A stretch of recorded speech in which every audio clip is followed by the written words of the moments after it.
القاف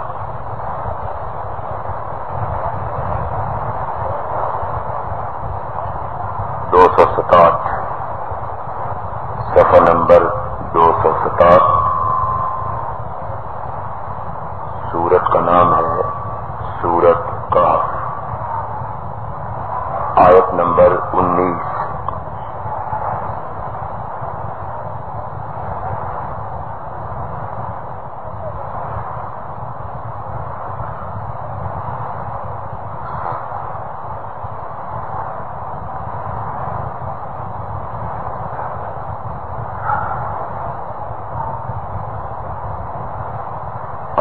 بالله من الشيطان الرجيم،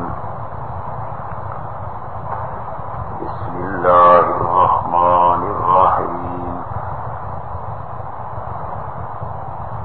وكذلك بعثناهم ليتساءلوا بينهم، قال قائل منهم كم لبثتم؟ قالوا لبثنا يوما أو بعض يوم، قالوا ربكم أعلم بما لبثتم فابعثوا أحدكم بورقكم هذه إلى المدينة فلينظر أيها أزكى طعاما فليأتكم برزق منه وليتلطف ولا يشعرن بكم أحدا، صدق الله العظيم۔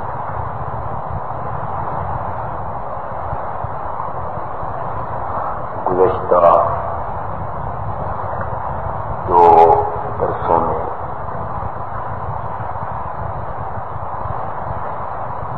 ہم نے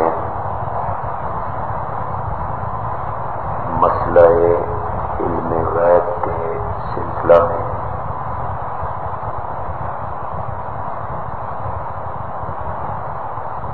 علم غیب کا مفہوم اور علم غیب اور اطلاع علی الغیب میں جو فرق ہے وہ واضح کیا۔ اپنے طور پر بڑے آسان لب و لہجہ میں قرآن پاک کے دلائل دے کر میں نے یہ مفہوم سمجھانے کی کوشش کی ہے، اور مجھے امید بھی ہے کہ اس کا صحیح مفہوم آپ سمجھ گئے ہوں گے، اور انشاءاللہ اب کوئی شخص اطلاع علی الغیب کے واقعات سنا کے آپ کو یہ دھوکہ نہیں دے سکے گا کہ ان واقعات سے انبیاء و اولیاء کے لیے علم غیب ثابت ہو رہا ہے۔ آپ ایسے شخص کو جواب دے سکتے ہیں کہ علم غیب ایک الگ چیز ہے اور اطلاع علی الغیب بالکل دوسری چیز ہے۔ اطلاع علی الغیب انبیاء اور اولیاء کو گاہے بگاہے ہوتی رہتی ہے، ہم اس کے قائل ہیں، لیکن علم غیب خاصہ خدا دی ہے، اور اللہ کی اس صفت میں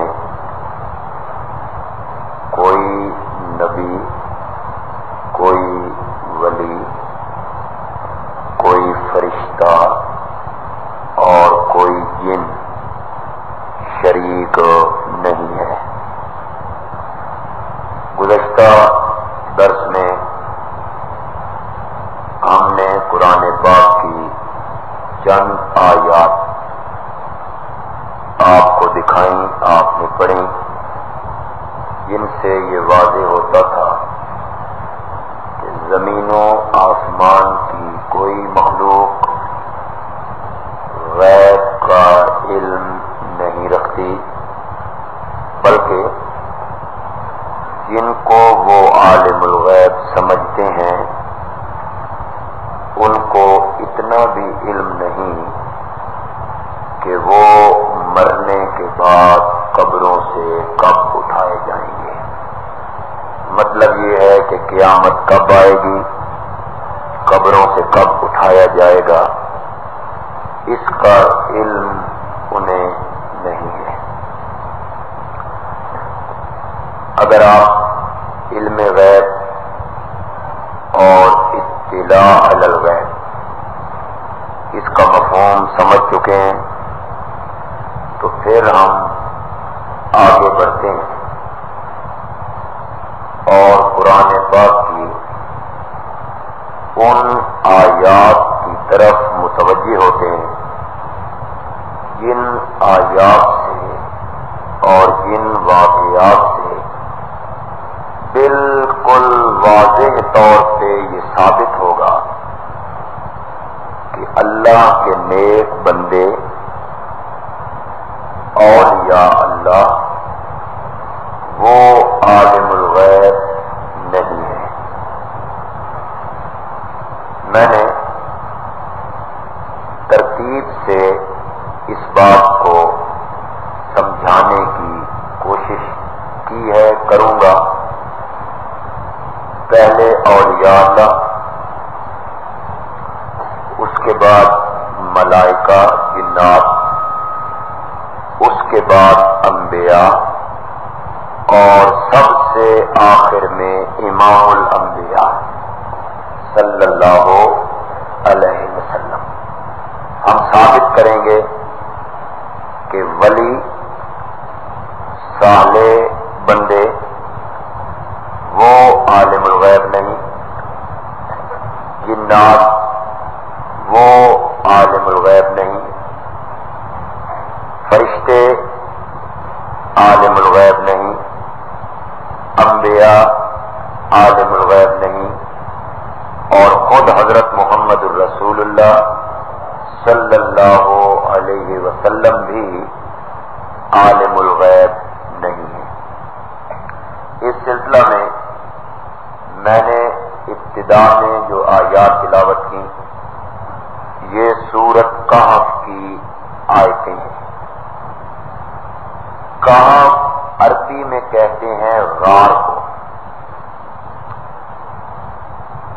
چونکہ اس سورت میں ان 7 ولیوں کا ذکر ہے جن ولیوں نے، اولیاء اللہ نے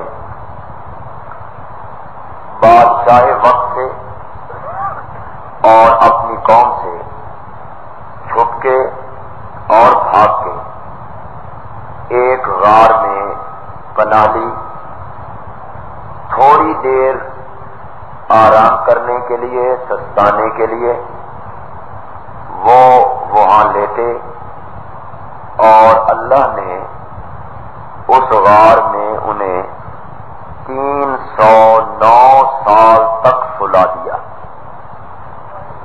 309 سال یہ 7 ولی تھے، 7 اولیاء اللہ، وزیروں، مشیروں، سرمایہ داروں کی اولاد۔ وقت کا بادشاہ بت پرست ہے، غیر اللہ کی پوجا ہوتی ہے، پرستش کرواتا ہے اور لوگ کہتے ہیں کہ الناس علی دین ملوکہم، لوگ اپنے بادشاہوں کے مذہب پہ ہوتے ہیں،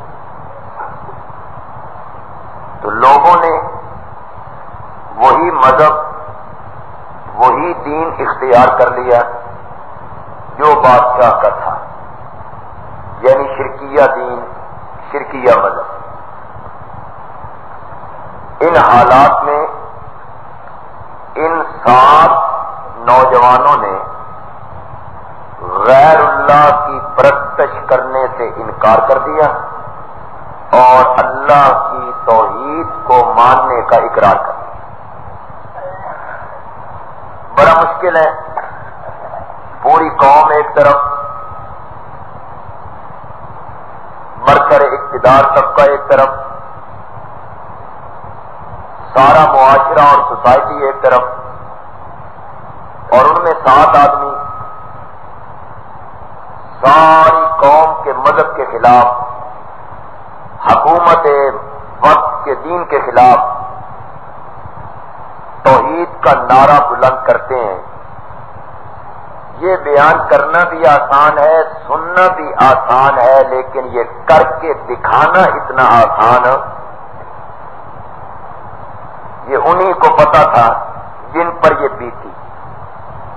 بادشاہ وقت کو پتا چلا کہ میری مملکت میں، میری بادشاہی میں کچھ نوجوان ہیں جنہوں نے ہمارے مذہب سے بغاوت کی،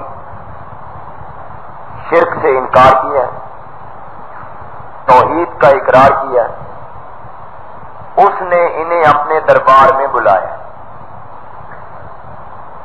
بادشاہ کے دربار میں ان نوجوانوں نے جو تقریر کی اور اپنے معافی ضمیر کا اظہار کیا، اللہ نے سورت کی ابتدا میں ان کی تقریر کو بھی ذکر کیا۔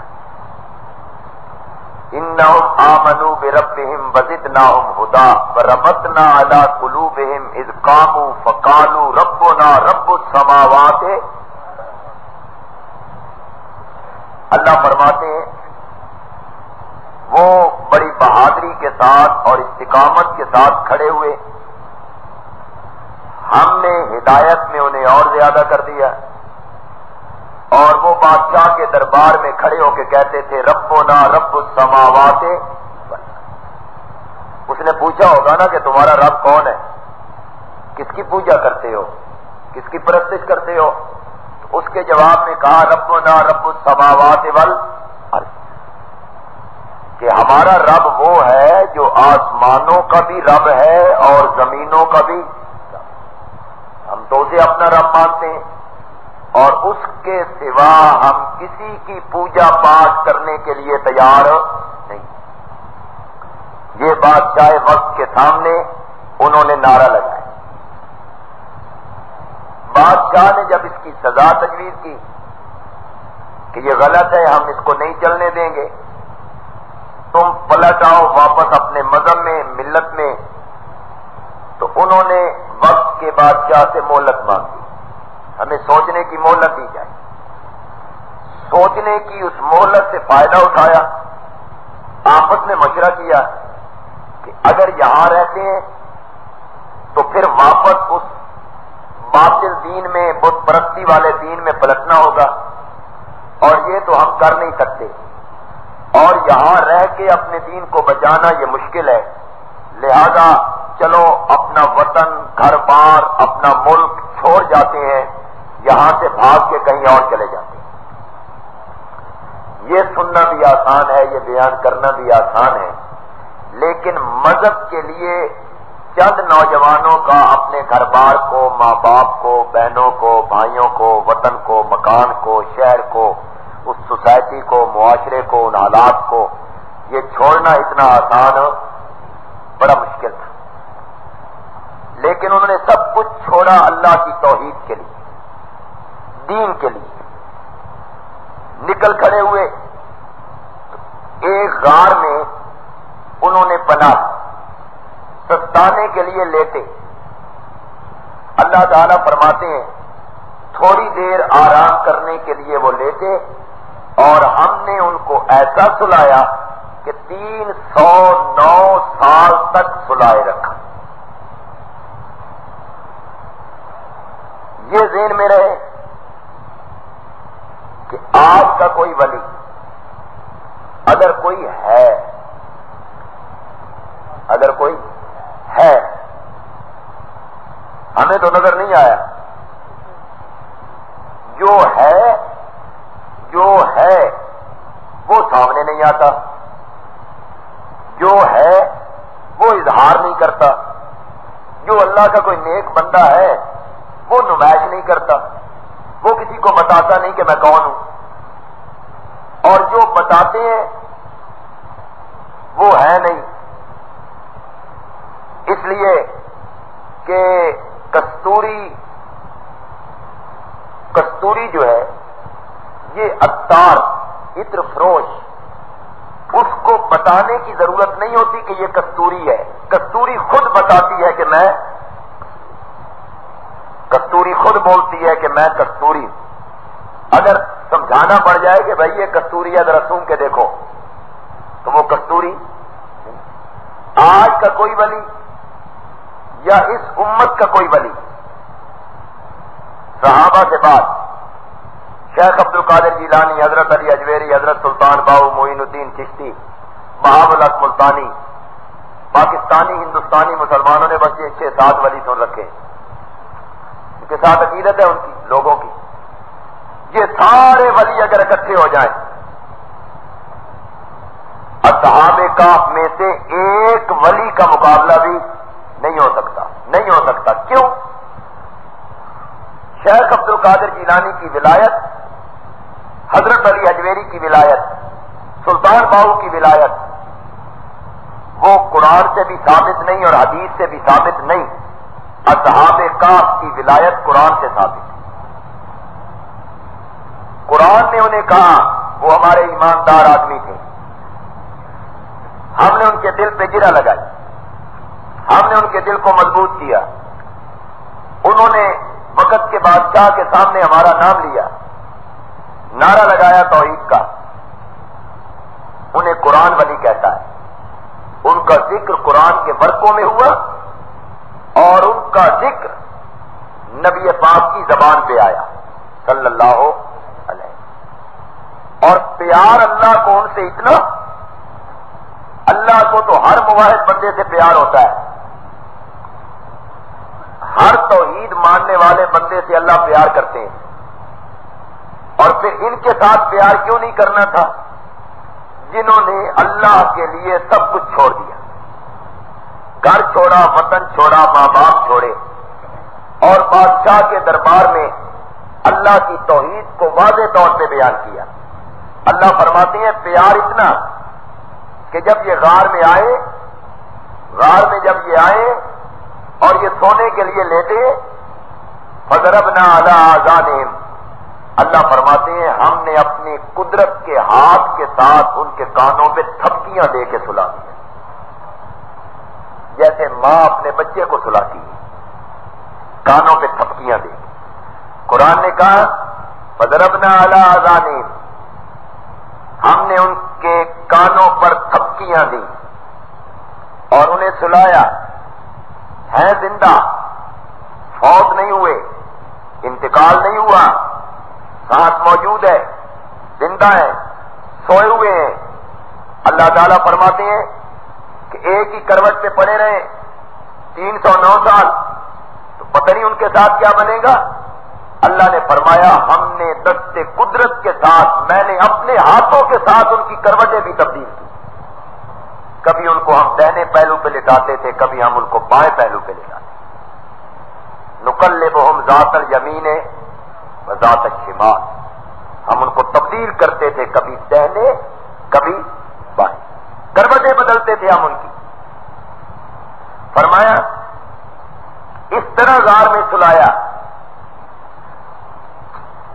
کہ ہوا اس میں آ رہی ہے، وہ نظام ایک موجود ہے، اور سورج کا طلوع اور سورج کا غروب ہم نے اس طرح رکھا اور غار کا منہ اس طرح بنایا کہ معلوم ہوتا تھا سورج کنی کترا کے گزر جاتا ہے. ہم نے ان پر دھوپ بھی نہیں پڑنے دی, دھوپ نہیں پڑنے دی ان لوگوں پر. اس سے معلوم ہوتا ہے کہ وہ اللہ کے محبوب تھے, وہ اللہ کے پیارے تھے. 309 سال حالت یہ ہے کہ ان کا مقام اور ان کا درجہ اور ان کا مرتبہ وہ تو اپنی جگہ پہ رہ گیا. چلتے ہوئے جو کتا ان کے ساتھ لگ گیا تھا, اللہ نے اس کتے کا ذکر بھی قرآن کے ورقوں میں کر دیا کہ جب وہ سوئے ہوئے تھے تو ان کا کتا اپنے پاؤں پسار کے غار کے منہ پہ بیٹھا تھا. اس کا ذکر بھی کیا, جس کو شیخ سعدی رحمت اللہ علیہ فرماتے ہیں اسی کو ذکر کرتے ہوئے کہ نوح کا بیٹا بروں کا ساتھی بن گیا, اللہ نے اسے تباہ کر دیا. اور کتا نیکوں کے ساتھ لگ گیا تو اس کا ذکر اللہ نے قرآن میں کر دیا. یہ سارا واقعہ قرآن میں اللہ بیان کرتے ہیں. میں نے ترجمہ اس کا نہیں کیا ہے. سورۃ کاف ہے, 16واں پارہ ہے, 15واں پارہ ہے. گھروں میں جا کے اس کا ترجمہ دیکھیے. ان کی تقریر, ان کا بھاگنا, غار میں آنا, وہاں ان کا سو جانا, اللہ تعالیٰ کا تھپکیاں دینا, کروٹیں تبدیل کرنا. میں اصل جو بات بیان کرنا چاہتا تھا, میں اس کی طرف مقصودی بات کی طرف آتا ہوں. وہ آیت نمبر دیکھیے, صفحہ نمبر 267. سورت کا نام ہے سورۃ کہف, آیت نمبر ہے 19.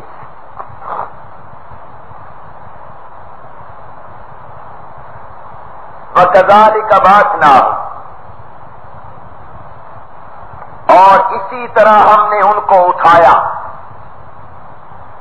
وَكَذَلِكَ, اور اسی طرح بَعَثْنَاهُمْ, ہم نے ان کو اٹھایا. اسی طرح کیا مطلب؟ یعنی جس طرح سلایا, 309 سال سلایا, وہ بھی ہماری قدرت کا عجیب نمونہ تھا. جس طرح سلایا اسی طرح اٹھایا. ہمارے حضرت مولانا حسین علی رحمت اللہ علیہ کذالک کا جو کاف ہے, فرماتی ہیں یہ کاف لبیان الکمال, کاف لبیان الکمال, یہ اکثر جگہوں پہ استعمال ہوگا. آج بھی ہم 1-2 جگہ اور پڑھیں گے جہاں یہ لفظ استعمال ہوگا. کذالک میں نہ کس طرح کریں گے, 309 سال کے بعد دوبارہ ان کو اٹھانا. اللہ فرماتی ہیں یہ بھی میرا کمال ہے. کذالک, اسی طرح, یعنی یہ ہمارا کمال ہے کہ ہم نے 309 سال کے بعد پھر ان کو اٹھا کھڑا کیا. لیتساءلوا بینہم, تاکہ وہ آپس میں ایک دوسرے سے سوال کریں, تاکہ وہ ایک دوسرے سے پوچھیں. ہم نے اٹھایا کہ وہ سوال کریں ہم یہاں کتنا رہے ہیں. قال, کہنے لگا, قائل, ایک کہنے والا, منہم, ان میں سے ایک کہنے والا کہنے لگا, کم لبستم, کتنا ٹھہرے ہو. ایک سوال کر رہا ہے, دوسروں سے پوچھ رہا ہے, کم لبستم, کتنا ٹھہرے ہو, اس غار میں کتنا رہے ہو. قالو, جواب میں وہ کہنے لگے, لبسنا یومن, لبسنا یومن, ہم ٹھہرے ہیں ایک دن, ہم ٹھہرے ہیں ایک دن. او بعض یوم, پھر فوراً سوچا کہ نہیں دن پورا نہیں ہوا. جب ہم آئے تھے تو سورج طلوع ہو چکا تھا اور ابھی تک سورج غروب نہیں ہوا, تو فوراً کہتے ہیں نہیں بھائی پورا دن نہیں, بعض یوم, دن کا بھی کچھ حصہ. آٹھوں نے یہ جواب دیا, 3 آدمیوں نے یہ جواب دیا. کل 7 ہے, ایک پوچھنے والا, 3 کہتے ہیں لبسنا یومن او بعض یوم, ایک دن یا دن کا بعد حصہ؟ قالو، باقی کے تین کہنے لگے ربکم اعلم، تمہارا رب زیادہ جانتا ہے، بما لبثتم، جتنا تم ٹھہرے ہو، جتنا تم ٹھہرے ہو یہ تمہارا رب بہتر جانتا ہے۔ دن ٹھہرے ہو، دن کا کچھ حصہ ٹھہرے ہو، یہ تمہارا رب جانتا ہے۔ اس جھگڑے کو چھوڑو، بھوک لگی ہے، اس کا کچھ انتظام کریں۔ وہ باقی تین یہ کہنے لگے یہ جھگڑا چھوڑو کہ کتنا ٹھہرے ہیں، یہ تمہارا رب بہتر جانتا ہے کہ تم کتنا ٹھہرے ہو۔ اب تو بھوک لگی ہے، کسی آدمی کو پیسے دے کے شہر بھیجو، وہاں سے کھانا لے کے آئے۔ سوال یہ ہے، جو کہہ رہے ہیں لبثنا یومن، ہم ٹھہرے ہیں ایک دن، او بعض یوم، یا دن کا بھی، اپنے طور پہ یہ سچ کہہ رہے ہیں؟ نہیں، وہ تو صحیح کہہ رہے ہیں، لیکن حقیقت اس طرح نہیں ہے۔ حقیقت قرآن نے خود بیان کی، قرآن نے خود ایک جگہ پہ یہ حقیقت اسی صورت میں بیان کر دی۔ قرآن کہتا ہے وَلَبِثُوا فِي كَهْفِهِمْ، آیت نمبر ہے 25، صفحہ 268، اگلا صفحہ 225، آیت نمبر 25، وَلَبِثُوا فِي كَهْفِهِمْ، اور وہ ٹھہرے تھے فی کافہم، اپنی غار میں، ثلاثمائۃ سنین، 300 سال، 300 سال، وازدادوا تسعا، اور 9 اس پر زیادہ، وازدادوا تسعا، اور 9 اس پر زیادہ، یعنی 309 سال۔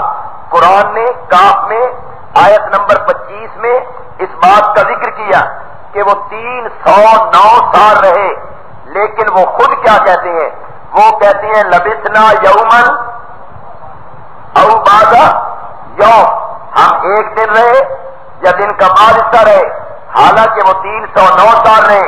اس میں رات آئی، دن آیا، سورج طلوع ہوا، سورج غروب ہوا، اس میں جھکڑ چلے، اس میں آندھیاں چلی، اس میں زلزلے آئے، اس میں بارش برسی، اس میں بجلی کڑکی، اس میں بادل گرجے، یہ سب کچھ اس دنیا پہ ہوتا رہا 300 سال تک۔ لیکن وہ ولی اولیاء اللہ جو سو چکے ہیں، جن پر نیند کا غلبہ آ چکا ہے، ان کو اپنے باہر کے ماحول کا، اپنے جسم کی حالت کا کوئی علم نہیں ہے۔ اللہ فرماتے ہیں جس کو اپنے وجود کا، جس کو اپنے سونے کی مدت کا علم نہیں ہے، وہ عالم الغیب بننے کے قابل نہیں۔ جو عالم الغیب ہوتا ہے وہ اس طرح کی گفتگو کرتا ہے کہ لبثنا یومن، کہ ہم ٹھہرے ہیں ایک دن، یا ہم ٹھہرے ہیں دن کا بعد حصہ۔ انہیں تو اپنے ٹھہرنے کا، اللہ اکبر، انہیں تو اپنے سونے کی مدت کا علم نہیں ہے کہ ہم کتنی مدت یہاں سوئے ہیں، کتنی مدت ہم یہاں رہے ہیں۔ اللہ نے بھی یہ واقعہ اس لیے بیان نہیں کیا کہ رات کو یہ واقعہ سنا کے اپنے بچوں کو سلایا کرو، یہ کہانی ہے، یہ قصہ ہے کہ وہ اس طرح سوئے، اٹھ کے یہ کہنے لگے۔ قصوں کی کتاب ہے، کہانیوں کی کتاب ہے، مقصودی بات کرتا ہے قرآن۔ قرآن سمجھانا یہ چاہتا تھا کہ اولیاء اللہ پر حق ہے، ان کے ساتھ ہمیں پیار بھی ہے، ہم ان کی کروٹیں بھی تبدیل کرتے ہیں، ہم ان کے کانوں پہ تھپکیاں دے کے انہیں سلاتے بھی ہیں، ہم ان کو دشمن سے بچاتے بھی ہیں، لیکن اس کے باوجود وہ جتنے بھی بلند اور جتنے بھی اعلیٰ اور جتنے بھی افضل اور جتنے بھی اونچے ہوتے چلے جائیں، وہ عالم الغیب بننے کے لائق نہیں۔ پتہ ہے غیب کا ان کو علم نہیں ہے، ان کو اپنے وجود پر بیتنے والی باتوں کا بھی علم نہیں ہے۔ وہ باقی کے جو تین تھے وہ کہنے لگے چھوڑو یار یہ جھگڑا کہ کتنا ٹھہرے ہو، تمہارا رب بہتر جانتا ہے کہ تم کتنا ٹھہرے ہو، اب تو بھوک لگی ہے، کسی بندے کو شہر بھیجو وہ کھانا لے کے آئے۔ اللہ نے اس بات کو بھی قرآن میں ذکر کر دیا اور سمجھایا یہ کہ جس کو بھوک لگتی ہے وہ کھانے کا محتاج ہوتا ہے، اور جس کو بھوک لگے اور کھانے کا محتاج ہو وہ دنیا کا حاجت روا نہیں ہو سکتا۔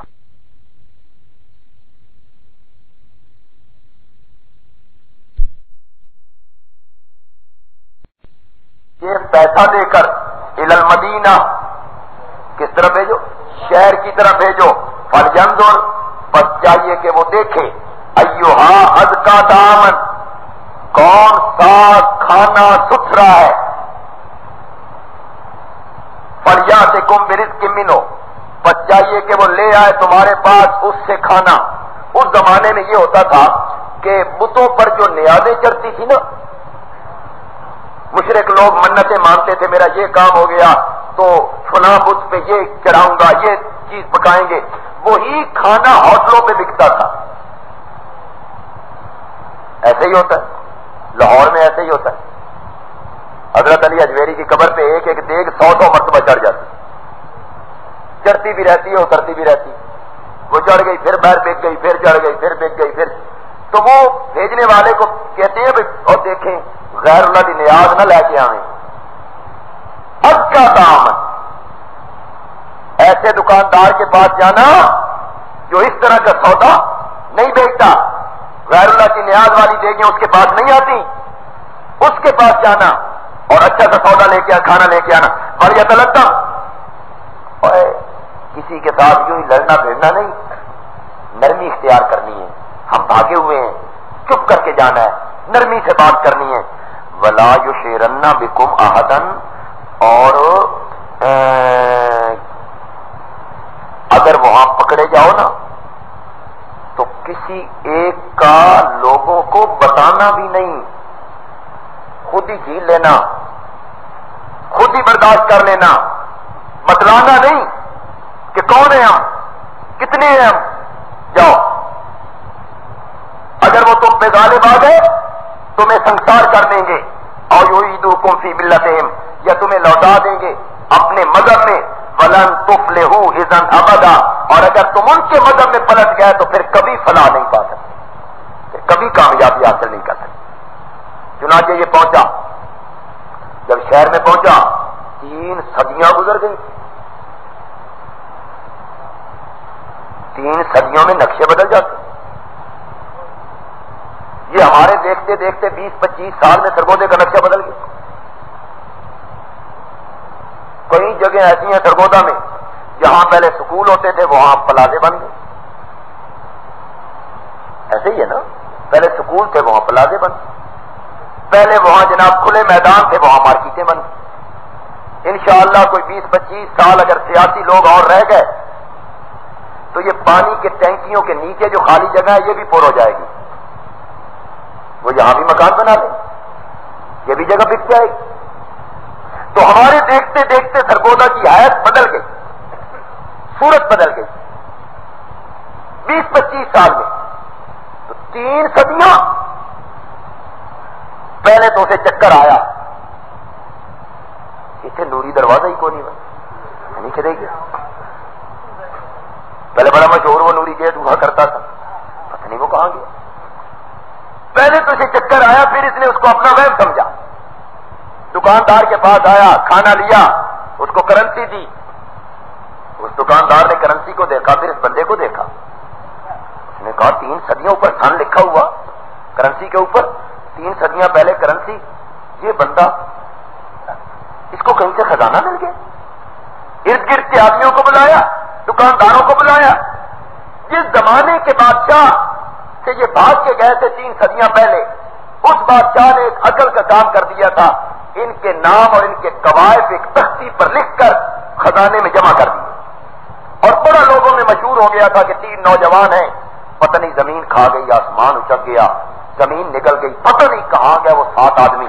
بڑی مشہور تھی ان کی کہانی، نام ان کے وہاں لکھے ہوئے تھے، محلے کا نام، باپ کا نام، برادری، اپنا نام. وہ محفوظ تھی تختیاں خزانے میں حکومت کے پاس. وہ ایک کہانی بھی لوگوں کے ذہن میں تھی 3 صدیاں پہلے کی، وہ کہانی گھومی لوگوں کے ذہن میں. اس سے کوئی تفتیش ہوئی، کچھ پوچھا گیا، ایسا کیا میں اکلا نہیں، میرے نال 6 اور بھی نہیں. حالانکہ انہوں نے کہا تھا کہ ہمارا بتانا نہیں ہے، تو یہ کہتا ہے نہیں میرے ساتھ اور بھی ہیں 6 آدمی. تو چنانچہ اللہ کے فضل سے 3 صدیوں کے بعد جب یہ وہاں پہنچا تھا تو موحد بادشاہ کی حکومت. اب وہ بادشاہ موحد تھا، لوگ بھی موحد، لیکن ایک جھگڑا ان میں چل رہا تھا. کہ مرنے کے بعد دوبارہ اٹھائے جائیں گے، بندے زندہ ہوں گے، یہ اللہ زندہ کرے گا؟ دلیل کونی چیز پر قائم ہوتی؟ بادشاہ کو جب اس واقعے کا پتہ چلا، وہ تختیاں نکالی گئیں، تو بادشاہ نے مخالفین منکرین قیامت کو بلایا اور کہا اگر دلیل پہلے نہیں ملتی تھی، ان کے وجود میں دلیل تلاش کرو، جو رب 309 سال کے بعد ان بندوں کو دوبارہ اٹھا کے لا سکتا ہے، وہ قیامت کے دن مردوں کو زندہ بھی کر سکتا ہے۔ تو قوم ایک عقیدے پر متفق بھی ہو گئی، قوم ایک عقیدے پر متفق ہو گئی، ان کا مسئلہ بھی حل ہو گیا۔ کہنا میں یہ چاہتا تھا کہ اولیاء اللہ پر حق ہے، ان کا مقام پر حق ہے، ان کے ساتھ اللہ کو پیار بھی ہوتا ہے، اللہ کو محبت بھی ہوتی ہے، اللہ کا ان کے ساتھ تعلق بھی ہوتا ہے، لیکن ان تمام تر تعلقات کے باوجود اور درجات کے باوجود اولیاء اللہ جو ہوتے ہیں وہ عالم الغیب نہیں ہوتے۔ علم غیب جو ہے یہ خاصہ کس کا ہے؟ اللہ کا ہے۔ ایک اور دیکھیے،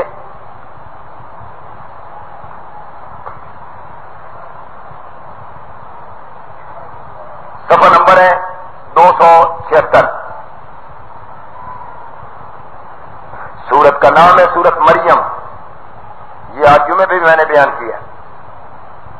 سورت کا نام ہے سورت مریم اور صفحہ نمبر ہے 276، آیت نمبر ہے 16، آخری سطر ہے جی، آخری لائن، آخری لائن ہے جی صفحے کی۔ سورت مریم، اس سورت میں حضرت مریم کا ذکر ہوا، اللہ نے پوری سورت کا نام رکھ دیا سورت مریم۔ حضرت عیسیٰ کی والدہ ہے، والدہ ماجدہ، جس کے بارے میں قرآن کہتا ہے وہ امہ صدیقہ، اور عیسیٰ کی ماں جو ہے وہ صدیقہ ہے۔ اب یہ ولیہ نہیں ہے، صدیق کا درجہ جو ہے وہ ولی سے اونچا ہے، وہ قرآن پاک کی آیت ذہن میں رکھیے، مان نبیین والصدیقین والشہداء والصالحین، صالحین کو چوتھے نمبر پہ گنا، شہداء کو تیسرے نمبر پہ گنا، اور صدیقین کو دوسرے نمبر پہ گنا، اور نبیین کو پہلے۔ تو مائی مریم اب صرف ولیہ نہیں ہے کہ صرف ولی ہے، بلکہ قرآن کہتا ہے وہ امہ صدیقہ، عیسیٰ کی ماں جو ہے وہ کیا ہے؟ صدیقہ ہے، جس کا ذکر قرآن کے ورقوں میں کیا گیا، جس کی کوکھ سے حضرت عیسیٰ نے جنم لیا، معمولی عورت ہے۔ وَاذْكُرْ فِي الْكِتَابِ مریم، میرے پیغمبر ذکر کر کتاب میں مریم کا، اذ انتبذت من اہلہا، جب وہ مریم الگ ہوئی، من اہلہا اپنے گھر والوں سے، مکانن شرقین مشرق کی جانب، مشرق کی جانب ایک مکان میں چلی گئی۔ یہ غسل کرنا چاہتی ہے، نہانا چاہتی ہے، فرضی غسل کرنا چاہتی ہے، تو لوگوں سے پردہ کر کے یہ الگ ایک مکان میں جو مشرق کی جانب تھا اس مکان میں چلی گئی۔ فاتخذت، بس اس نے پکڑ لیا، من دونہم لوگوں کے پرے، حجابن پردہ، اس نے پردہ کیا، اللہ کے ایک جگہ پہ چلی گئی، وہ وہاں غسل کرنا چاہتی ہے۔ فارسلنا الیہا روحنا، بس ہم نے بھیج دیا اس کی طرف اپنے فرشتے کو، عین اس حالت میں جب وہ غسل کرنا چاہتی ہے، نہانا چاہتی ہے، عین اس وقت میں جبریل اس کے سامنے آ گئے۔ فتمثل لہا بشرا سویا، فتمثل لہا بشرا سویا، بس بن کے آیا، تمثلا کیا میں نے کیا، میں نے بس بن کے آیا، لہا اس مریم کے سامنے، بس وہ جبریل بن کے آیا مریم کے سامنے، بشرن کیا بن کے آیا؟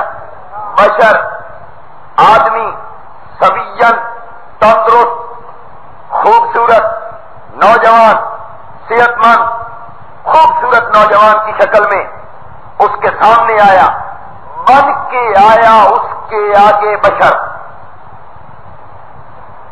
غور کیجیے، نوری بشری لباس میں آئے تو وہاں لفظ استعمال ہوتے ہیں تمثلا. وہ بن کے آیا، تھا نہیں، وہ بشر تھا نہیں، بلکہ وہ بشر بن کے آیا ہے. وہ نوری، وہ بشر بن کے آیا. اور نبی پاک کے لیے جب بشر کا لفظ اللہ نے استعمال کیا، وہاں تمثلا نہیں کہا، وہاں فرمایا قل انما انا بشر مثلکم. بشر، وہ جو لوگ کہتے ہیں یہ بشری لباس ہے، حقیقت آپ کی نور ہے، بشری لباس ہے. بشری لباس اس طرح ہوتا ہے جس طرح جبریل پہن کے آیا تھا. اس نے پھر یہ نہیں کہا کہ میں بشر ہوں، میں آدمی ہوں، میں انسان ہوں، بلکہ کہا تمثلا. وہ بن کے آیا، وہ بن کے آیا اس کے آگے بشرن. کیا بن کے آیا؟ تھا نہیں، وہ بشر تھا نہیں، بلکہ اس کے سامنے بشر بن کے آیا.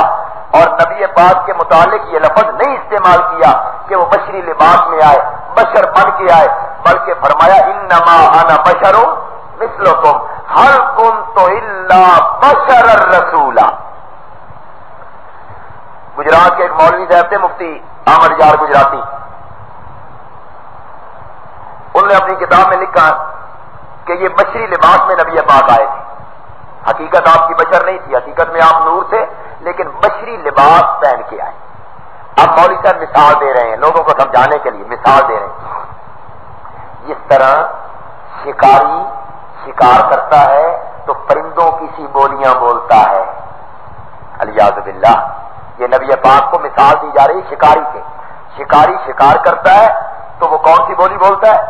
پرندوں سی بولی بولتا ہے، تاکہ پرندے قریب آئیں، پرندے سمجھیں بھائی یہ بھی کوئی پرندہ ہے. تو پرندوں کی سی بولی بولتا ہے وہ شکاری، حالانکہ وہ پرندہ نہیں ہوتا. اسی طرح نبی پاک بشری لباس میں آئے تھے تاکہ لوگ میرے نیڑے لگ جان. حقیقت میں وہ بشر نبی پاک کو شکاری سے تشبیہ دی اپنے مذہب کو بچانے کے لیے. یہ تمثلا کا لفظ بولا، پس بن کے آیا اس کے سامنے بشرن آدمی، سوین تندرست. قالت،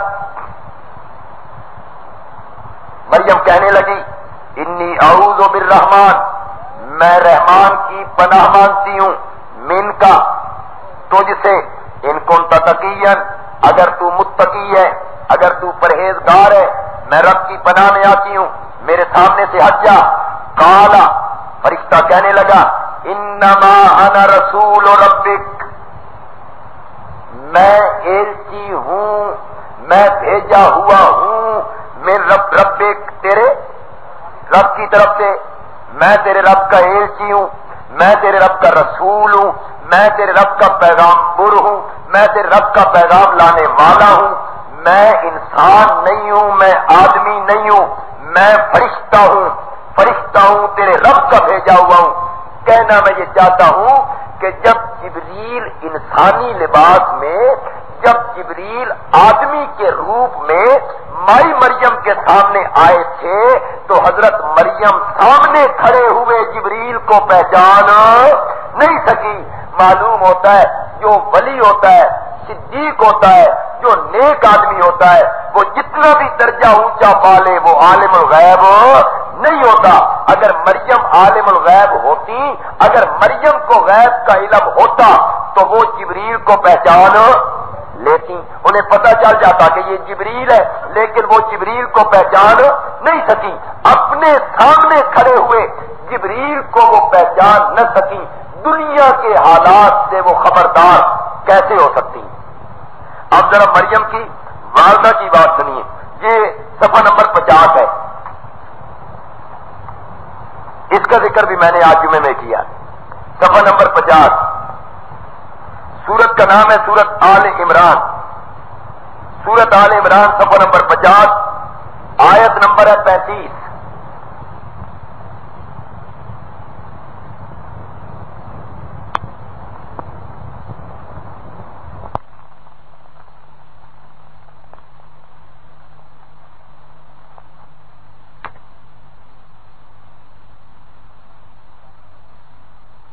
صفحہ نمبر 50 ہے. اس کا ذکر بھی میں نے آج جمعے میں کیا. صفحہ نمبر 50. سورت کا نام ہے سورت آل عمران. سورت آل عمران صفحہ نمبر 50 آیت نمبر ہے 35. آیت نمبر ہے 35. صفحہ نمبر 50 آل عمران آیت نمبر 35. مائی مریم کی والدہ امید سے ہوئی. مریم پیٹ میں آئی. مریم پیٹ میں آئی، یہ امید سے ہوئی. تو ایک دعا مانگتی ہیں. اذ قالت امرات و عمران، جب کہا عمران کی بیوی نے، رب اے میرے رب، انی نظر تو میں نے نظر مانی، لکا تیرے لیے، معافی بطنی جو کچھ میرے پیٹ میں ہے، محررن وہ آزاد کیا ہوا ہے جو میرے پیٹ میں ہے. میرے اللہ میں نے منت مانی کہ وہ تیرے رستے میں کیا ہے؟ آزاد. بیت المقدس کی خدمت کے لیے، بیت المقدس میں جھاڑو دینے کے لیے میں اسے آزاد کر دوں گی میرے اللہ. اور بیت المقدس کی خدمت کے لیے لڑکے لیے جاتی ہیں، لڑکیاں نہیں لیے جاتی.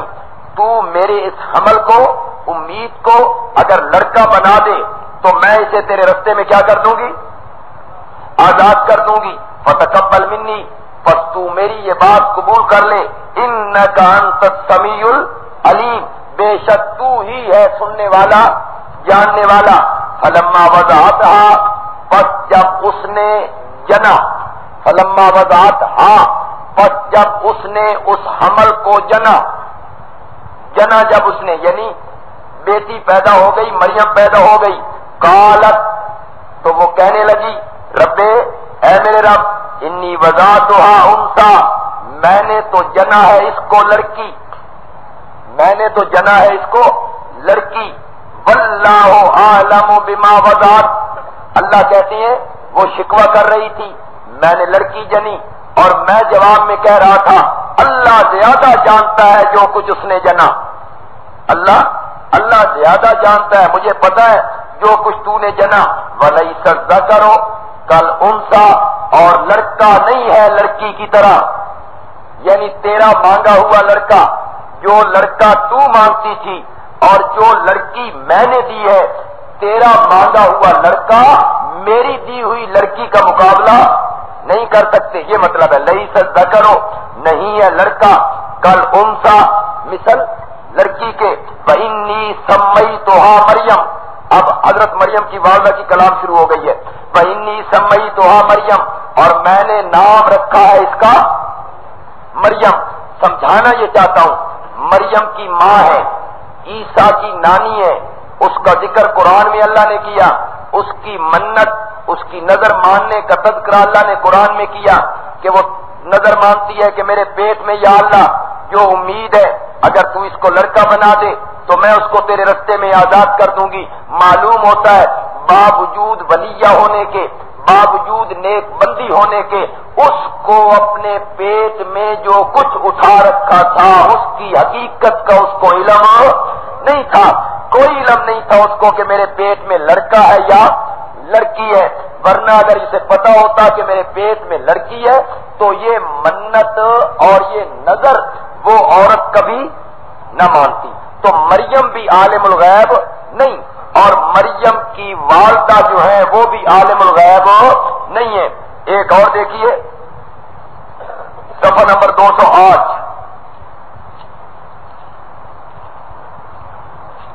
صفحہ نمبر 208، سورت کا نام ہے سورت ہود. سورت کا نام سورت ہود، صفحہ نمبر 208، آیت نمبر 71. آیت نمبر ہے 71، صفحہ 208. سورت کا نام سورت ہود، آیت نمبر 71.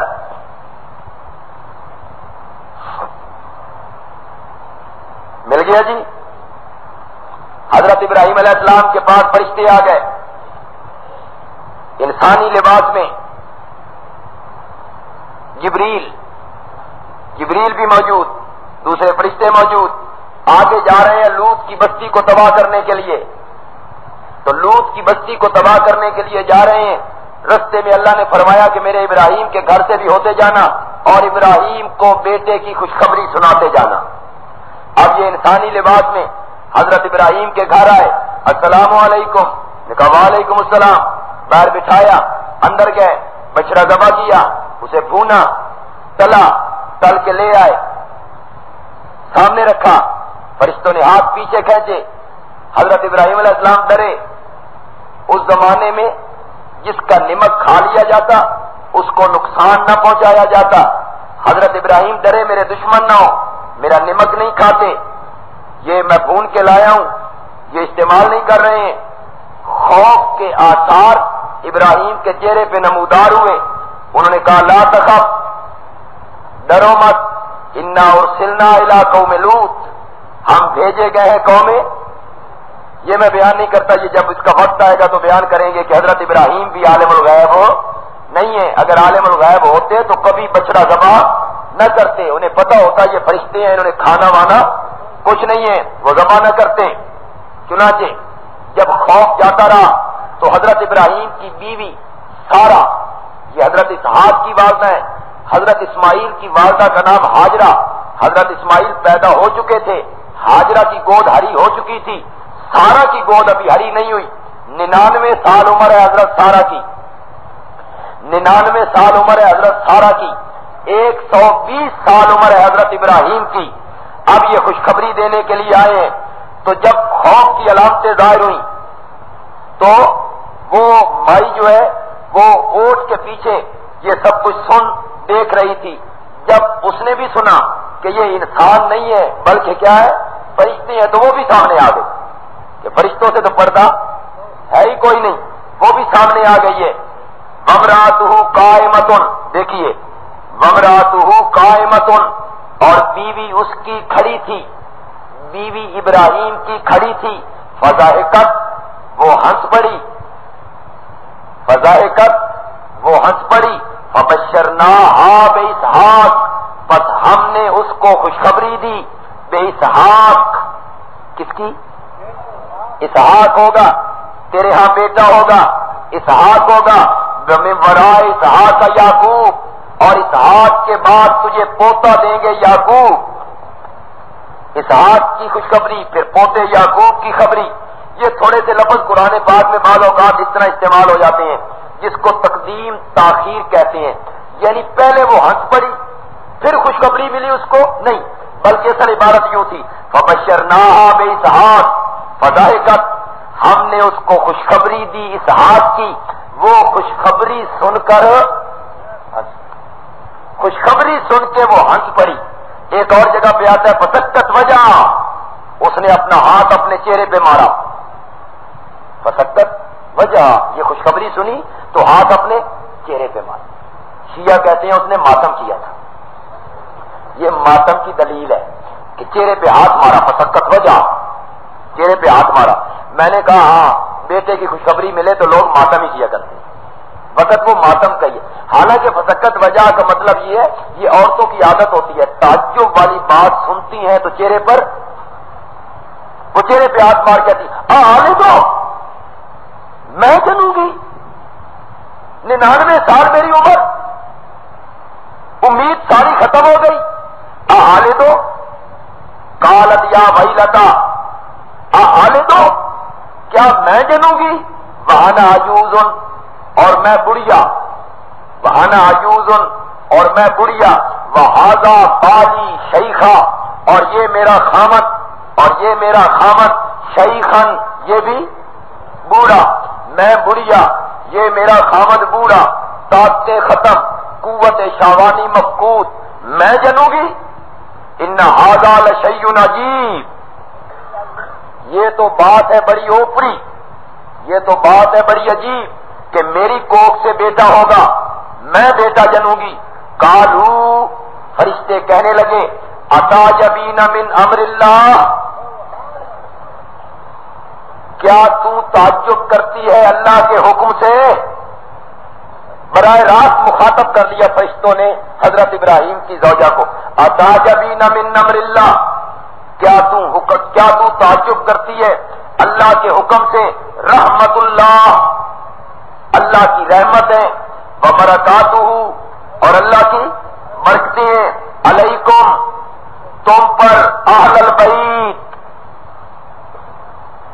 اہل البیت، اے ابراہیم کا اہل بیت، اے ابراہیم کے گھر والوں، اے ابراہیم کا اہل بیت، تم پر تو اللہ کی رحمتیں دن بعد رات برستی رہتی ہیں، تو بھی اللہ کے حکم سے تعجب کرتی ہے، جس اللہ نے ابراہیم کو دہتی ہوئی آگ سے بچایا تھا، تو بھی تعجب کر رہی ہے۔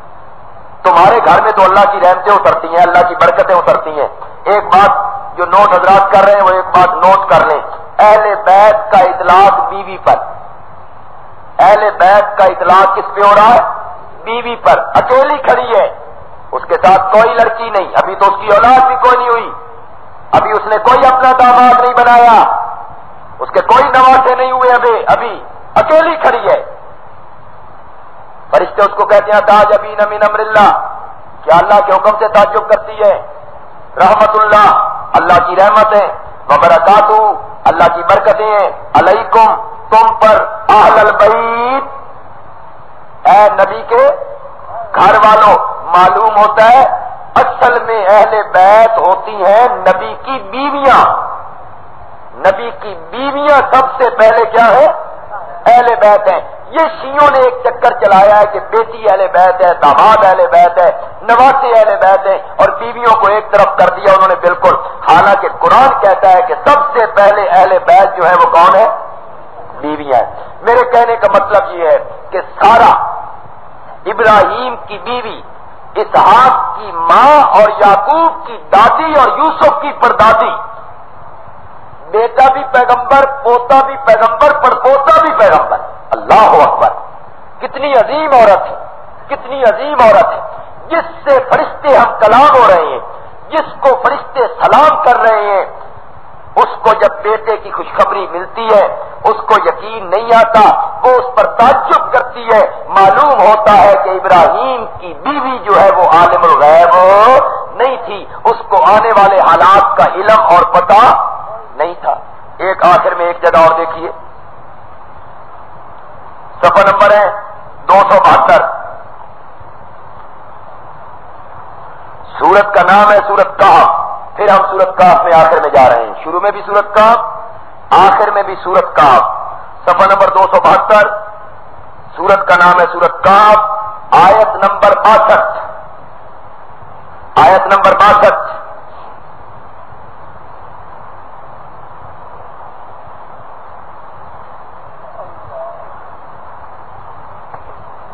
شروع میں ہے 272 صفحہ، تیسری لائن ہے جی۔ حضرت موسیٰ علیہ السلام تقریر کر رہے ہیں، ایک بندہ سوال کرتا ہے تقریر سے متاثر ہو کر، آپ سے بڑا عالم کوئی ہے؟ قال لا، موسیٰ علیہ السلام نے کہا کوئی نہیں۔ کہا بھی ٹھیک، اس لیے کہ جو وقت کا پیغمبر ہوتا ہے وہ سب سے بڑا عالم ہوتا ہے، اس سے بڑا عالم کون ہوتا ہے دنیا میں؟ بس یہ لا کہنا اللہ کو پسند نہ آیا۔ اللہ نے فرمایا میرے پیغمبر آپ کو لا نہیں کہنا چاہیے تھا، اور تو کوئی نہیں میں تو ہوں، جاؤ۔ میرا ایک بندہ اس جگہ رہتا ہے جہاں دو سمندر آپس میں ملتے ہیں، جاؤ، اس کو میں نے ایسا علم عطا کیا ہے، سیکھتے بھی رہو تو تمہاری سمجھ میں نہ آئے۔ اب حضرت موسیٰ علیہ السلام کو شوق پیدا ہوا کہ سیکھنا چاہیے۔ کہاں رہتا ہے؟ کہ جہاں دو دریا ملتے ہیں۔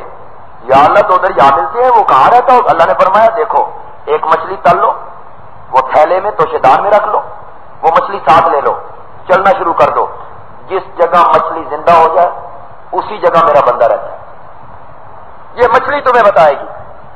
جو عالم الغیب ہوتا ہے وہ نشانیاں نہیں پوچھا کرتا، یہ تو جب پیغمبروں اور انبیاء کی بات آئے گی تو ہم وہاں بیان کریں گے یہ سارے واقعات۔ جو عالم الغیب ہوتا ہے وہ راستے پوچھتا ہے، اس کو اللہ تعالیٰ بتاتا ہے کہ مچھلی تل کے ساتھ لے لے تھیلے میں۔